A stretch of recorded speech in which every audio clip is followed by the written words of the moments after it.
Good morning. আজি আছে আমাৰ ব্ৰাইডেল মেকআপৰ ফটোশ্বুট। আমি এই মেকআপ কৰিবলৈ আৰম্ভ কৰিছোঁ। সম্পূৰ্ণ ব্লগটো বনাব নোৱাৰিলোঁ, তাৰ বাবে মই দুখিত হ'লেও সৰুকৈ বনাই দিলোঁ। আৰু এয়া মেকআপ কৰি আছোঁ আৰু মডেল হৈ গ'ল, একদম পূৰা ৰেডি।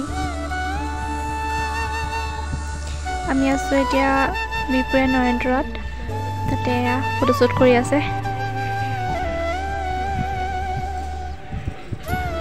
মডেল বহি আছে পুৰা ধুনীয়াকৈ।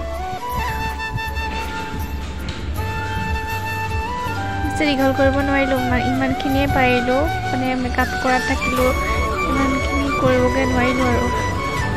আৰু চাব ফটোখিনি, মেকআপটো কেনেকুৱা হৈছে ক'ব। যদি ভাল লাগে ভিডিঅ'টো লাইক কৰি দিব। ভিডিঅ'টোৰ শেষত মই ফটোখিনি দি দিছোঁ, চাব আপোনালোকে কেনেকুৱা হৈছে ক'ব।